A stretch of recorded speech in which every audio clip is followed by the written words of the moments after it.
신장 이제 써서 이제 오래 지나면 영구적으로 쓸 수 있지가 않기 때문에 언젠가는 이제 망가집니다. 이제 요즘 평균 수명이 길어지셔서 오래 사시니까 이제 한 몇십 년 후에는 신장이 이제 다 망가지는 경우도 있겠죠. 특히 이제 어릴 때 이식하셨던 소아 이식 환자분이거나 그런 뭐 20대 이식하셨으면 40대나 뭐 50대 할 때 이제 재이식할 수 있는 그런 상황을 맞게 되는 경우가 요즘 이제 많아지고 있습니다. 그래서 이식신장 소실 후에 이제 관리와 재이식 준비라는 이제 주제로 말씀을 드려서 환자분들 상황하고 맞지 않는 경우도 많을 것 같은데 비교적 간단하게 말씀을 드리고 궁금하신 거 같이 이제 질문하시고 대답하는 시간을 좀 더 많이 갖도록 하겠습니다. 보내준 슬라이드 마지막에 보내준 건가요?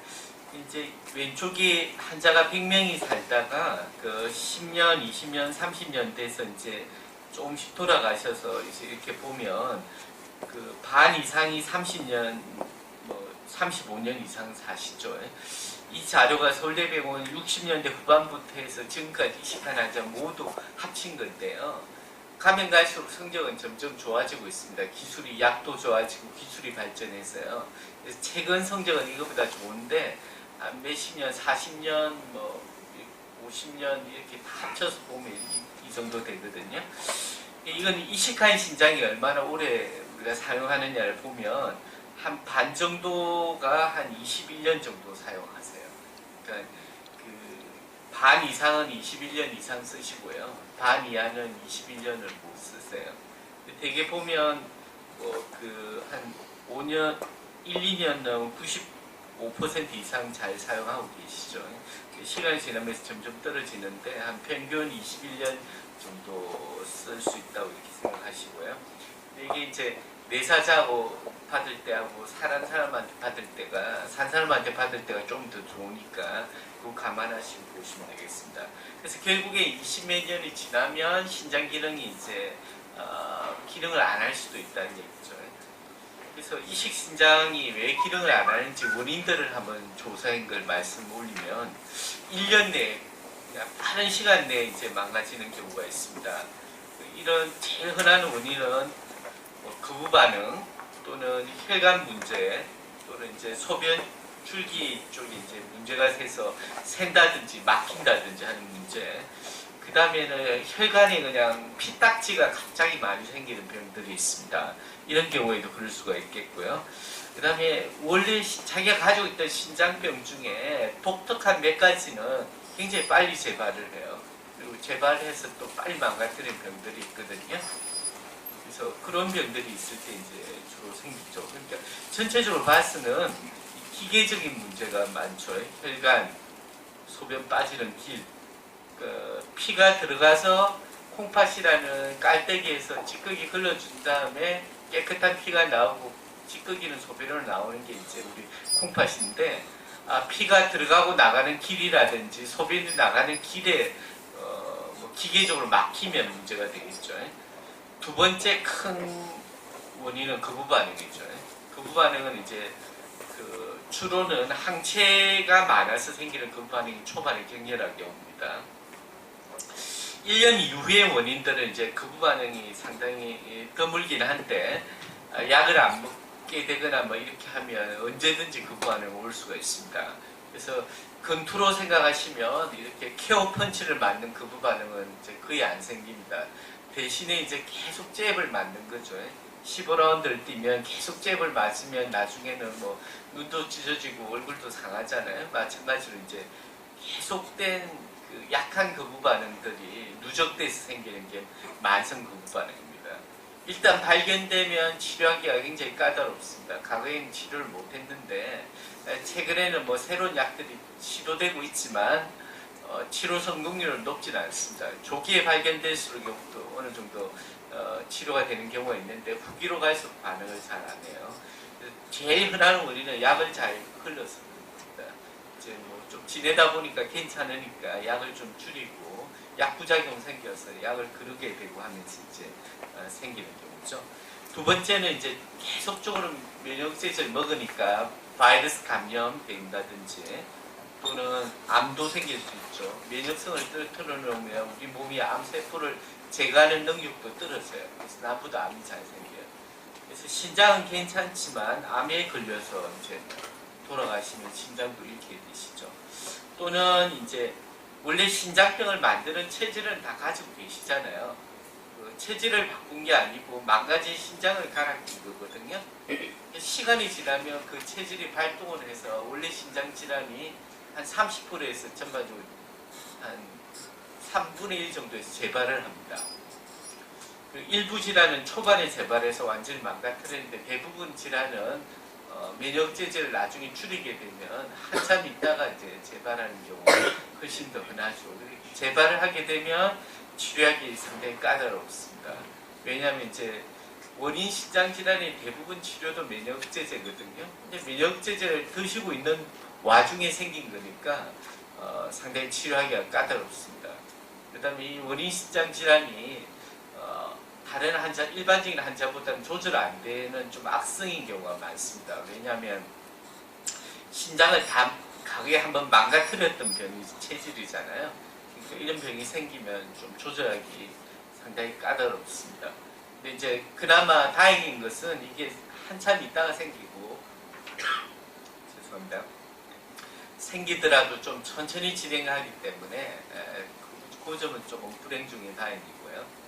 그래서 이렇게 원인들을 생각해 볼 수가 있겠고, 이제 이식신장이 소실될 때 그 면역제제를 이제 줄이게 되죠. 더 이상 이제 면역제를 유지할 필요가 없으니까. 그래서 면역제제를 줄이게 되면 거부 반응을 겪으면서 이제 남의 신장을 공격하는 항체가 많이 생깁니다. 그래서 우리 병원에서 이제 저희 병원에서 재했던 건데 뭐 1형이나 2형 종류도 다양하고 양도 많이 생겼어요. 이건 그 신장이 망가지기 전이고 망가진 다음에 이렇게 많이 생기고 있습니다. 이렇게 많이 생긴 이 항체들이 이제 다시 이식을 받을 때 이식 받는 장기를 공격할 수 있다는 이제 문제가 되겠습니다. 그래서 이제 우리가 면역제제를 줄이면서 이런 현상이 더 심화되죠. 근본적으로 이제 거부 반응이 생기면서 이런 게 생기지만 이제 거부 반응이 생겨서 다 망가졌으니까 더 이상 독성이 있는 면역제제를 먹으면서 유지할 필요가 없다고 생각하고 이제 갑자기 끊게 되면 이게 이제 굉장히 많이 생기게 되죠. 그래서 이제 이식신장을 잃게 되면 어떤 우리가 선택에 할 수 있는지 이렇게 생각해 보면 투석을 다시 이제 시작하는 경우가 있겠죠. 그래서 언제 투석을 시작하는가 하면 뭐 옛날에도 경험을 하셨겠지만 요독증 증상이 있어서 밥맛이 떨어지고 토하고 뭐 간질 발작이 있을 수도 있고요. 뭐 이런 온몸에 합병증이 올 때 그렇죠. 또는 비웨인이나 크레아틴 같은 몸의 노폐물 수치가 굉장히 높을 때 투석을 이제 개시를 해야 되겠습니다. 그리고 장기 투석이 예상될 때는 다시 혈액 투석할 경우에는 팔에다 혈관을 만들어야 되는 그런 준비들이 필요하게 되겠습니다. 또 어떤 분들은 뭐 기증자가 또 있으시거나 또는 내사자 등록에서 재이식을 계획하시는 분이 있으시겠습니다. 이 경우에는 왜냐하면 재이식하는 게 투석 다시 하는 것보다는 더 오래 살 병도 덜 걸리는 게 잘 밝혀져 있어서 더 좋기 때문이죠. 그렇지만 줄 사람이 없죠. 그러면 문제가 되겠죠. 기증 가능하신 분이 있으면 이분하고 교차 반응을 하고요. 환자분은 항체 검사를 해봐야 돼요. 얼마나 항체가 많이 생겼는지. 1년 내에 금방 재이식을 할 거면 면역제제를 끊지 않고 유지하는 게 유리합니다. 왜냐하면 유지를 해야 항체가 덜 생기고 새로 받은 신장을 공격을 덜 하거든요.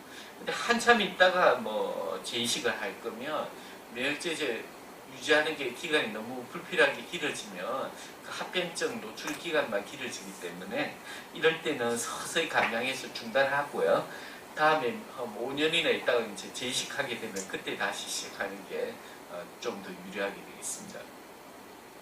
그렇지만 이제 불행히도 기증하실 분이 없으시면 투석을 개시하면서 이제 내사이식 대기자를 등록하시면 1점 정도 가산점이 있죠. 그래서 초이식 때보다는 가산점이 1점은 있습니다. 그렇지만 항체들이 생겨 있으니까 순번이 되더라도 홍합이 안 맞아서 못 받을 확률은 옛날보다는 높겠죠. 그래서 이때도 면역제제를 끊기는 끊지만 서서히 감량해야 됩니다. 갑자기 끊어버리면 거부 반응을 아직은 거부 반응이 생겨서 거의 다 망가졌지만 약간은 남아있거든요. 그래서 소변도 약간 나오잖아요.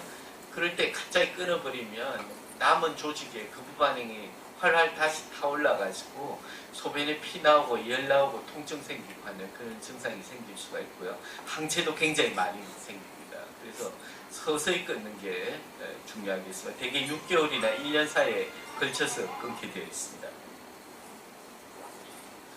이식신장 불내성, 한자인데 그냥 한국말로 하면 이식신장에 이제 참기 힘든 그런 병이라는 뜻인데요. 원인은 이식신장이 다 망가지더라도 일부는 기능이 남아 있습니다. 살아있는 조직이 조금은 있거든요. 근데 면역제제가 급격하게 감량하거나 중단하면 거기에 거부 반응이 마저 생긴다는 거죠. 그래서 증상은 열나거나 소변에 피가 나오거나 전신 무력감, 이런 몸이 뭔가 이유 없이 안 좋은 것들이죠. 치료는 다시 면역제제를 세게 한번 치료를 투입하는 겁니다. 그러면 대개는 가라앉거든요.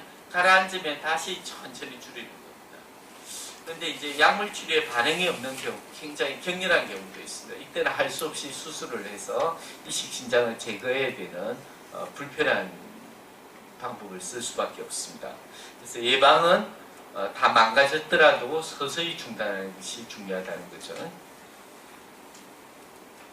근데 간혹 이식신장 기능이 소실된 다음에 이렇게 약을 서서히 줄이고 그냥 가지고 있는 경우가 대부분이지만 간혹 절제해야 되는 경우가 있습니다. 어떤 경우인가 하면 초반에 신장이 망가졌을 때는 되게 기계적인 문제가 많다고 했잖아요. 혈관이 막혔든지 소변 빠지는 줄기가 막히든지 좁아졌든지 이럴 때는 남아있는 신장 기능이 상당히 약합니다. 거의 없어요. 이럴 때는 가지고 있어봐야 감염 근거만 되거든요. 감염 소스만 되기 때문에 절제해 주는 게 좋고요. 1년 이내 망가지는 거부 반응은 굉장히 격렬한 거부 반응입니다. 그래서 투게 되면 더 이제 항체도 많이 생기기 때문에 이럴 때는 제거해 주는 게 좋습니다. 그 외에 1년 이후에 다 망가졌을 경우에는 가급적 절제를 피합니다. 왜냐하면 절제 수술이 상당히 힘듭니다. 유착이 심해서 출혈도 많고요. 사망률도 제법 됩니다. 이식신장 수술 사망률이 굉장히 낮지만 우리 신장 제거하는 건 이식수술보다는 사망률이 있을 수 있기 때문에 가급적 외과 의사도 피하고요. 환자분도 어쩔 수 없을 때만 이제 하는 수술이죠. 그 다음에 아까 이제 약을 갑자기 끊다가 생기는 이식신장 불내성, 이식신장이 참지 못해서 여러 가지 증상이 생기는 이런 병이 생겼는데 약으로 다시 쓰더라도 해결 안 되면 어쩔 수 없이 제거를 해야 됩니다. 그래서 이식신장을 제거해주면 그게 이제 염증 소스를 제거해주는 거니까 투석하는 환자들한테는 오히려 제거해주는 게 좋죠. 근데 문제는 재이식했을 때 이걸 제거해줬을 때 항체가 좀 올라가는 경향이 있어요. 그 이유는 그 망가진 신장에서 우리 공격하는 항체를 이렇게 흡수해 있거든요. 스폰지처럼요. 근데 이 이식신장을 제거해버리면 그게 붙어있던 공격하는 항체들이 다 떨어져 나가서 우리 몸으로 다시 배출이 돼요. 그래서 재이식했을 때 예후가 좀 나쁘다는 그런 결과도 있습니다. 이제 서울대학병원 신장이식 대기자 현황인데요. 보면 전체적으로 보면 한 반 정도는 뭐 받거나 기다리다 돌아가시고 반은 여전히 이제 못 받고 계시죠. 과거에 이제 등록한 사람들은 뭐 대부분 받거나 돌아가시거나 한데 최근에 이제 등록한 사람들은 뭐 대기기간이 짧으니까 못 받으시죠. 이게 보면 환자분들 중에 항체 검사를 요즘 많이 하지만 아직도 한 3분의 1을 안 하신 분들이 계세요. 그래서 저희들 계속 그렇게 발견되면 대기자분들한테 항체 검사를 권유하고 있는데요. 그렇게 항체 검사 해보니까 한 3분의 1의 항체들을 가지고 계세요. 특히 이제 한번 이식하셨던 분들이 많으시겠죠. 항체가 종류가 반 이상으로 굉장히 항체가 많은 경우가 한 13%인데 미국에서도 한 10% 이상이 한 3분의 1이었죠. 그래서 옛날에 이식했던 그런 경험이 항체를 만드는 중요한 이유지만 초이식 환자도 항체들이 있는 경우가 가끔 있습니다. 예를 들어서 수혈을 옛날에 받다든지 또는 아기를 여러 번 낳는 과정에서 남편 항원에 노출이 되니까 이렇게 생기는 거죠. 그래서 우리 환자분들 대기기간을 조사를 해봤어요. 9년, 10년 기다리는 환자분들을 보니까 대부분 항체들이 많은 분들이에요. 이렇게 1년 기다리고 2년 기다리고 하는 분들은 항체가 적은데 항체가 많으면 순번이 되더라도 궁합이 안 맞아서 피를 섞어봤을 때 궁합이 안 맞으면 그 장기는 다음 순번으로 넘어가거든요. 그러니까 항체가 많은 분들이 이렇게 많이 기다리고 있습니다. 그래서 이런 분들 위해서 항체를 제거해주는 치료를 하는데요. 이런 치료를 뭐 입원해서 이제 하는데 했을 때 보면 치료하지 않으면 이게 이제 이식 받을 확률이거든요. 이걸 100%라고 하면 이식 탈감작 하지 않으면 한 25%에서 받는데 탈감작 하면 훨씬 더 많이 받거든요. 그러니까 이거는 뭐 좀 복잡한 통계인데 그냥 쉽게 말씀드리면 한 10% 정도밖에 못 받아요. 이런 항체가 많은 분들은 기다려도 이 치료를 하면 한 40% 정도가 받아요. 그러니까 확률을 한 30% 정도 올려주는 건데 항체가 많을수록 제거가 다 되질 않겠죠. 그래서 이것도 항체가 적을 때는 효과가 좋고 많을 때는 효과가 그만큼 상식적으로 생각하시는 것이 조금 낮죠. 근데 문제는 우리 국가에서 보험을 안 해줘요. 다른 나라도 마찬가지인데 이유는 항체 없는 사람도 많이 기다리니까 국가가 항체 많은 사람들한테 돈을 투자를 해서 그런 도와줄 우선순위에서 이제 쳐져서 그렇거든요. 그래서 그동안 저희 병원에서 한 분들은 대부분 이제 자비 부담해서 했는데 한 40% 정도 받으셨어요. 치료하시고요. 이제 도움이 안 되니까 한 1,000만 원 정도 나올 수 있어서 경제적으로 부담은 되는 치료입니다. 그 다음에 이제 제이식 환자들 보면 초이식 환자들이랑 크게 성적 차이는 없었습니다. 오래 추적을 하게 되면 성적 차이가 좀 날 것 같은데 초반에 크게 차이가 없고요. 이 파란 색깔이 이제 저희 병원 초이식 환자고 빨간색이 제이식 환자인데 크게 더 늘지는 않았습니다. 근데 앞으로 이제 지금 많은 장기이식이 활성화됐는데 이런 분들이 오래 사시게 되면 언젠가는 이게 급격하게 우리나라도 올라갈 거라고 생각하고 있습니다. 이제 이렇게 항체가 많은 분들은 이제 몇 가지 선택이 가능하겠죠. 그대로 이제 한번 실패했으니까 쭉 투석만 이제 계속하는 경우가 있겠고요. 내사자 등록해서 궁합이 안 맞아서 뭐 10년 이렇게 오래 기다려서 자기하고 궁합이 딱 맞는 사람이 나타났을 때 이제 받는 거죠. 긴 대기 시간 내에 내사자 이식 받는 거. 또는 주실 분이 있는데 궁합이 조금 안 맞아요. 그래서 항체를 제거하는 탈감작 치료를 하고 이제 받는 경우. 이 세 가지를 비교했을 때 위에 게 제일 생존율이 좋습니다. 그렇지만 줄 사람이 있어야 제일 위에 거는 가능하겠죠.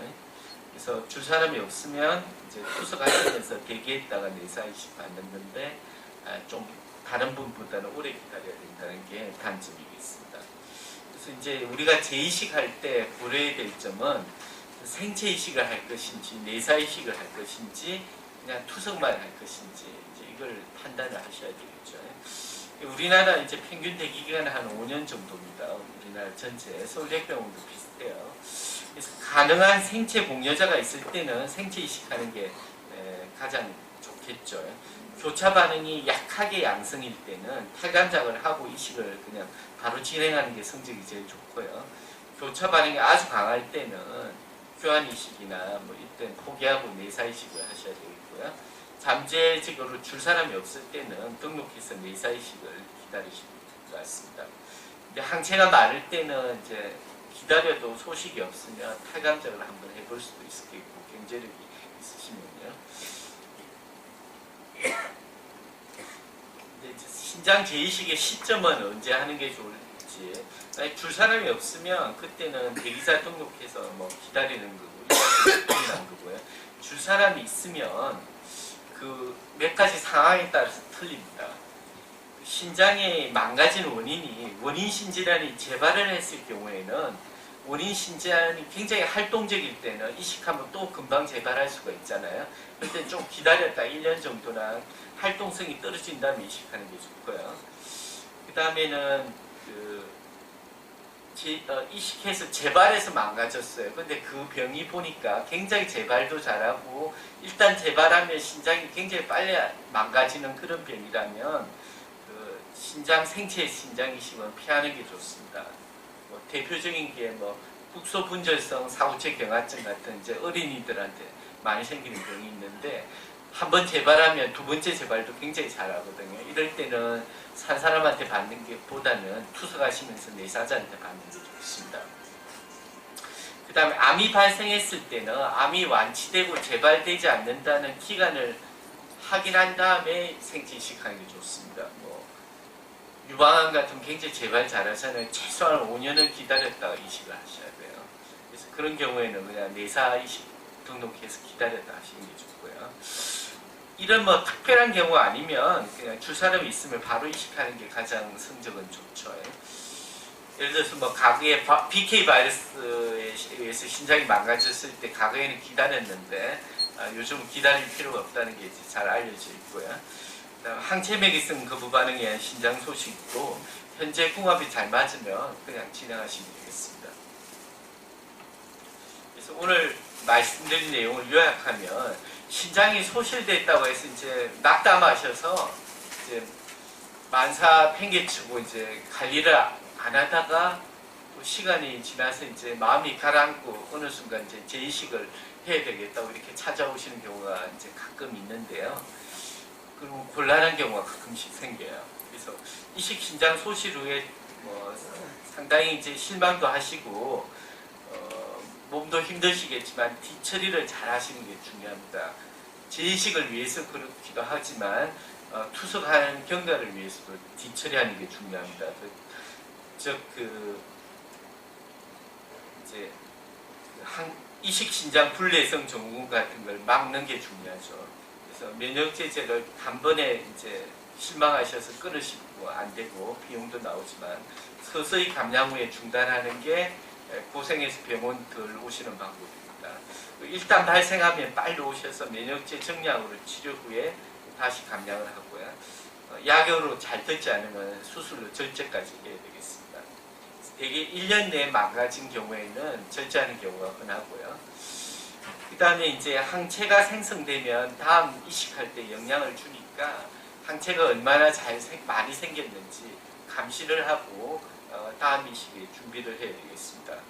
재이식은 생체 공여자가 존재하고 1년 내에 재이식할 거면 면역체제 줄이지 말고 그대로 유지했다가 이식하는 게 가장 적합하고요.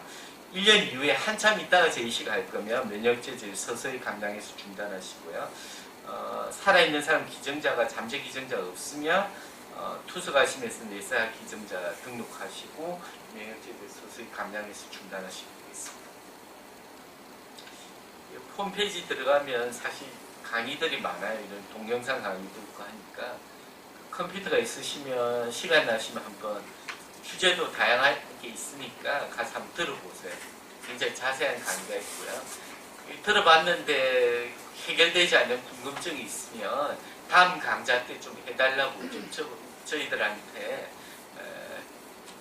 의견을 주시면 다음번 강좌 때 그 궁금해하시는 주제로 적합한 강사를 모셔서 진행하도록 하겠습니다. 그다음에 이제 우리 그 색동사나이 하운웨이가 이제 요즘 네이버로 옮기셨죠? 네. 들어가시면 뭐 정보 교환도 하시고 같이 좋은 일도 하시고 뭐 이렇게 재미있게 행사도 하시고 하시더라고요. 너무 또 도움이 될 것 같고요.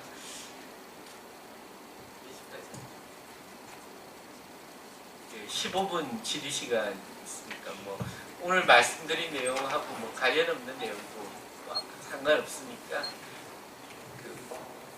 가급적 긴 질문 말고요. 짧게 질문을 해주셨으면 좋겠어요.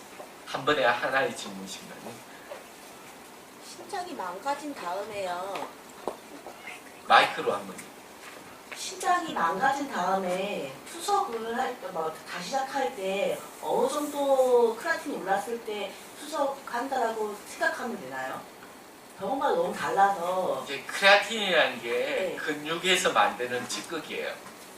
하루에 일정량이 생산되거든요. 그러니까 근육이 많은 남자는 정상적으로 높고요. 근육이 적은 사람은 정상적으로 낮을 거잖아요. 그래서 크레아틴 수치만 가지고는 안 하고요. 그거 가지고 계산을 해요. 신장 기능을. 그래서 그거를 이제 사구체 여가율이라고 하고 영어로 GFR이라고 하는데 그걸 보고 정해요. 크레아틴 수치는 나이나 체중이나 뭐 근육량에 따라서 다 틀리기 때문에 그거를 뭐 여러 가지 계산식에 넣어서 하는 사구체 여가율로 봐서 사구체 여가율이 10% 정도 되면 투석을 시작하고요. 10이 안 되더라도 뭐 10보다 높더라도요. 찌꺼기가 차서 합병증이 생기면 바로 접시 개시해야 되겠습니다. 네, 말씀하시죠. 신장 이식 수술하는데 돈이 많이 들어가는 걸로 알고 있는데 저희 삼촌 같은 경우는 1억을 주셨다고 그러던데요. 근데 1,000만 원 들어가신다고 아까 그러셨잖아요. 뭐 검사 비용요 하고 수술 비용, 입원 비용 한 1,400 정도 되게 들어가죠. 근데 그 삼촌은 그렇게 돈을 많이 주신다고 그러던데. 장기 매매를 했나요? 그거까지 모르겠는데 한 1,400 정도만 하면 검사, 입원, 수술 다. 이식이 사신다고요? 네. 저 같은 경우는요, 네. 20년 됐거든요. 예. 그리고 요번에 폐렴을 알았어요. 네. 근데 폐렴 앓은 후로 혈압이 조절이 안 돼가지고 혈압약을 추가로 하나 더 받아가지고 아침에 대학생이 하나 먹고 있거든요. 근데 지금 백사집에서 150을 왔다 갔다 하는데 그거를 어떻게 조절할 수 있는 방법이 없나요? 신장도 좀 나빠지셨나요? 폐렴 앓기 전보다 아닌데요. 크레아틴 수치는 2.5이래요. 똑같나요? 더 좋아졌어요. 일반적으로 폐렴하고 혈압은 관련 없거든요. 근데 이제 폐렴 혹시 추가된 약이 있나요? 가래 상약 하나를 아침 3개 먹, 3알 복용하고 있어요. 아침 점심. 뭐 특별히 그 고혈압을 증가시킬 만한 뭐 구조적인 원인은 없으니까요. 일반적인 혈압 치료에 준해서 하시면 될 것 같아요. 뭐 이제 혈압약을 뭐 정량하거나 종류를 바꾸거나 하는 이제 그런 방법도 있고요. 그다음 뭐 기본적으로 좀 싱겁게 드셔야 될 것 같고요. 과거보다는. 그래서 그거는 이제 그 담당하시는 선생님하고 상의해서 약을 좀 조정해 보시는 게 좋고. 과거보다는 좀 싱겁게 드시는 게 좋겠고요. 되게 이제 이제 폐렴 같은 거 앓으면서 신장이 나빠지면 신장에서 혈압을 조절하기 때문에 신장이 나빠지면서 혈압이 좀 올라가는 경우가 더 흔할 겁니다. 근데 이제 신장 괜찮으시니까 뭐 조정하면 어느 정도 잘 조절될 것 같습니다. 특별히 뭐 큰 문제될 건 없을 것 같아요. 150 넘는 경우도 가끔 있어요. 하루에 한두 번 정도. 약을 정량을 해야 될 것 같아요. 약을요? 예, 종류를 바꾼다든지.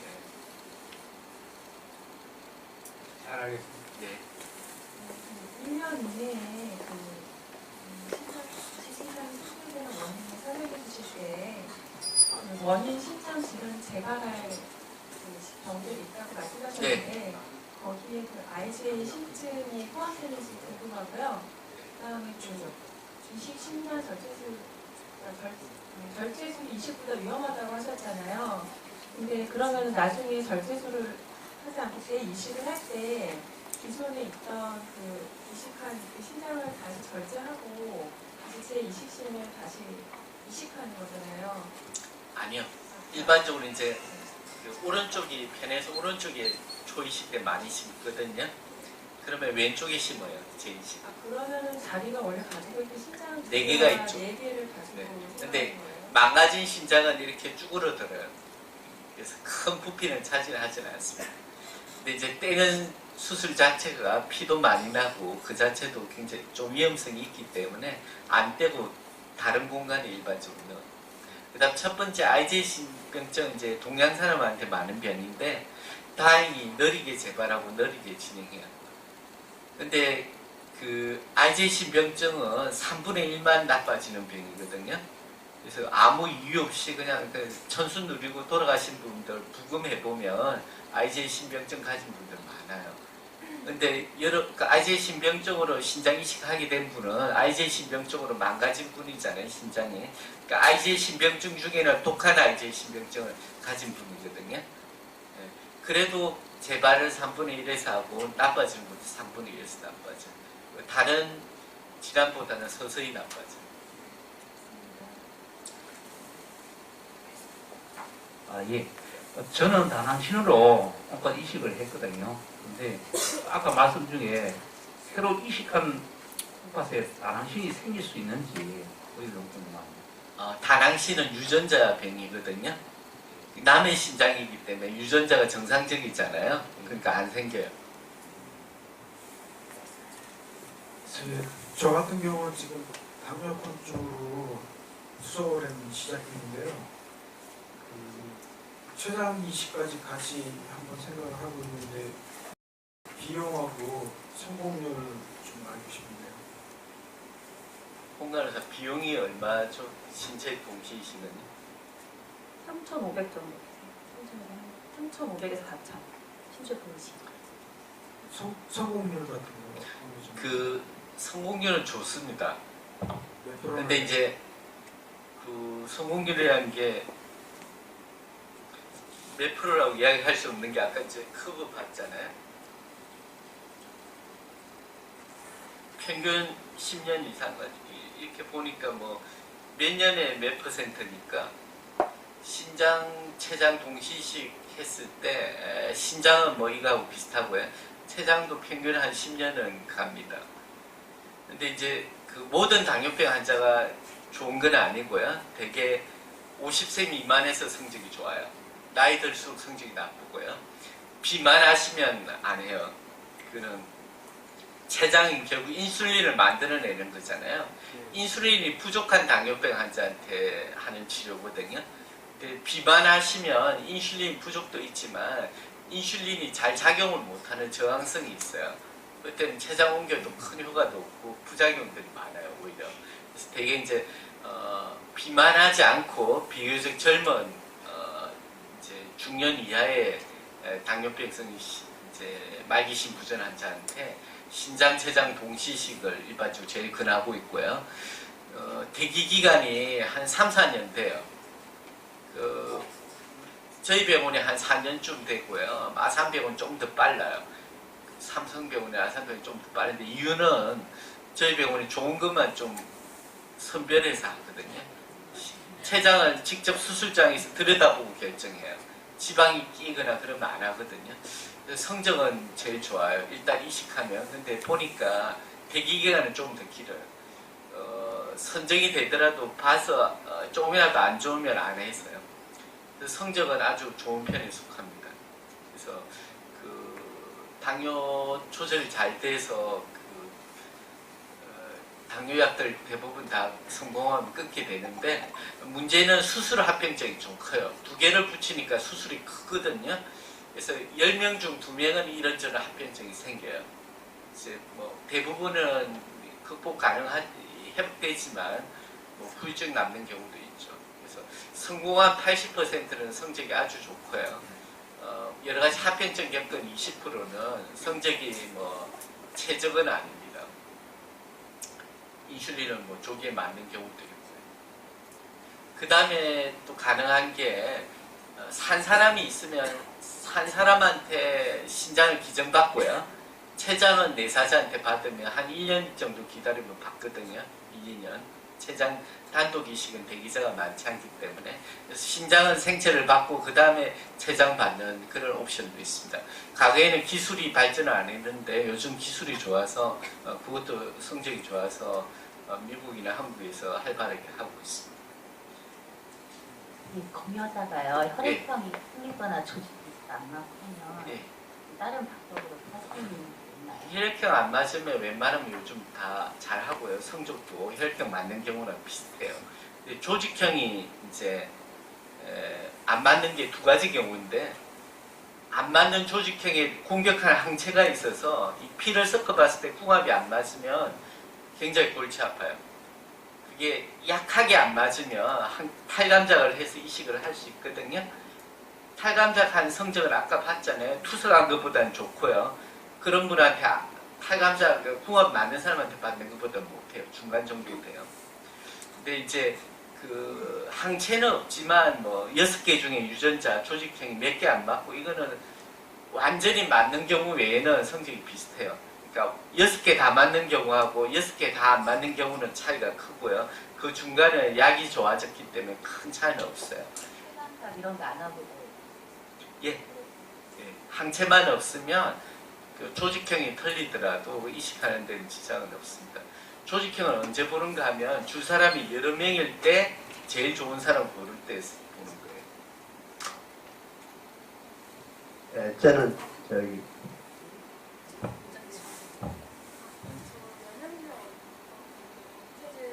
잠깐만. 먼저 하시죠. 그럼 두 번째 질문이십니까? 예. 저는 저기 이식 수술하고 2달 만에 그 합병증이 이제 폐렴이 와가지고요 한 3개월 병원에 있으면서 그때 신장 관리를 제대로 못했거든요.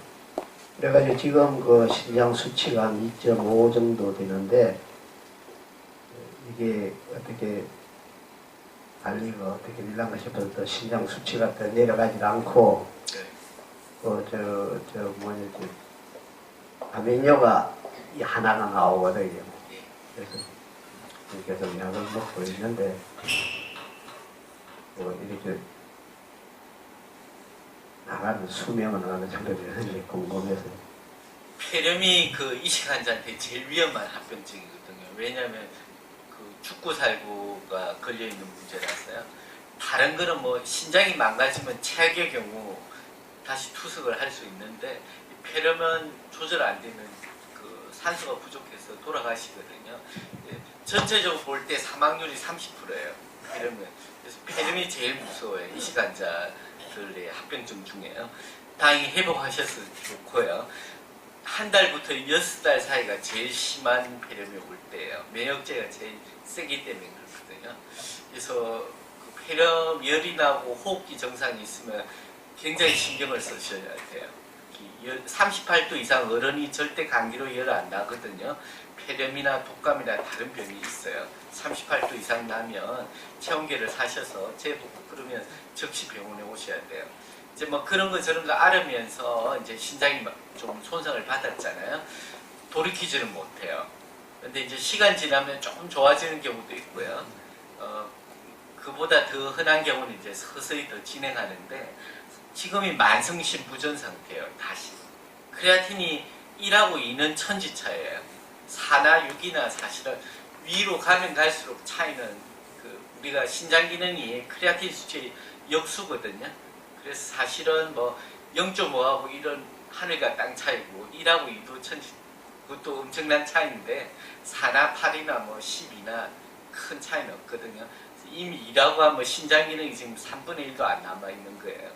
그래서 만성 신부전 관리를 잘 하셔야 돼요. 이제 면역제제 먹는 거 있잖아요. 조절하는 것도 중요하지만 그만큼 더 중요한 거는 옛날에 이제 그 만성 신부전 상태가 진행해가 말기가 돼서 이식을 받은 거잖아요.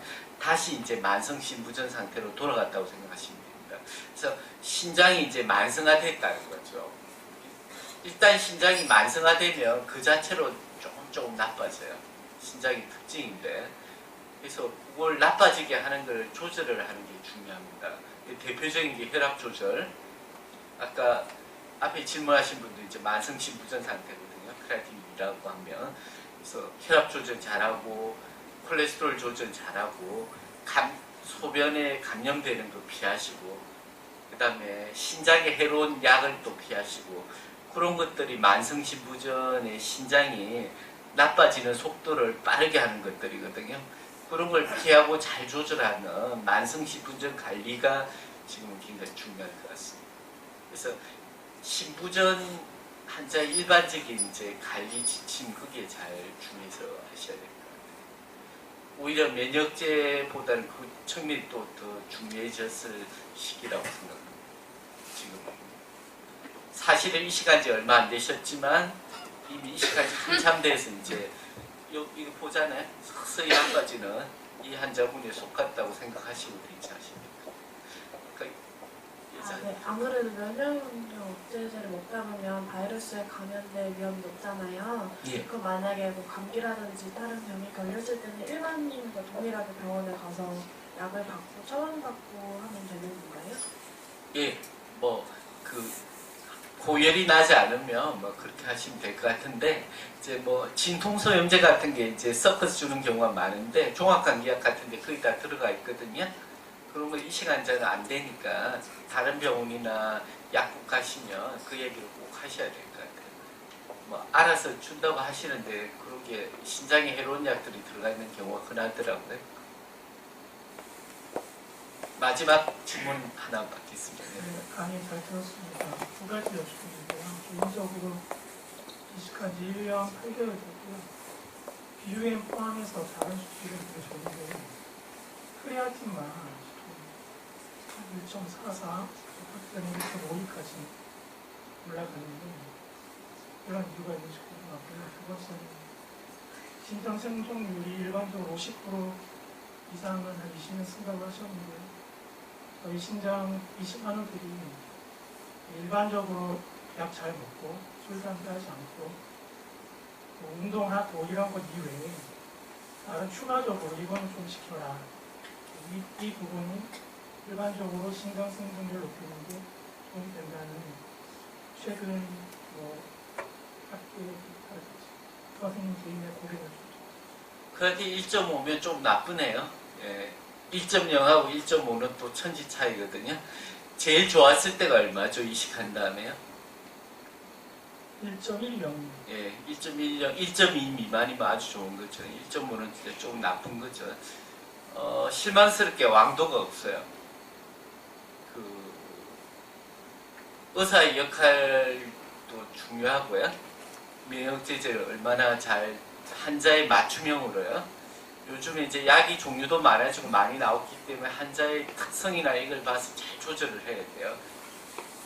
면역성이 너무 떨어지면 감염이 생기고 너무 면역성을 높여놓으면 그 부분이 생기니까 그 사이를 잘 유지하는 이제 의사의 역할이 일정 부분 있죠. 그리고 환자분이 할 수 있는 거는 뭐 상식적인 거 외에는 특별히 왕도가 없어요.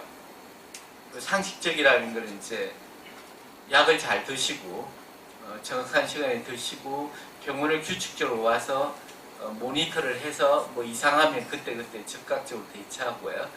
그 다음에 이제 환자분이시니까 고생도 많이 하셨으니까 귀가 얇아져 있잖아요. 그래서 주위에서 도와주신다고 뭐 여러 가지 많이 권하시는데 제가 보기에 한 반은 좋은 것 같고 반은 나쁜 것 같아요. 근데 어느 게 자기한테 좋을지 잘 모르는 것들이 대부분이에요. 왜냐하면 테스트를 안 해봤거든요. 그런 것들을. 그래서 뭐 주신 분 성의도 있고 좀 그렇긴 하지만 그런 거 좀 피하시고요.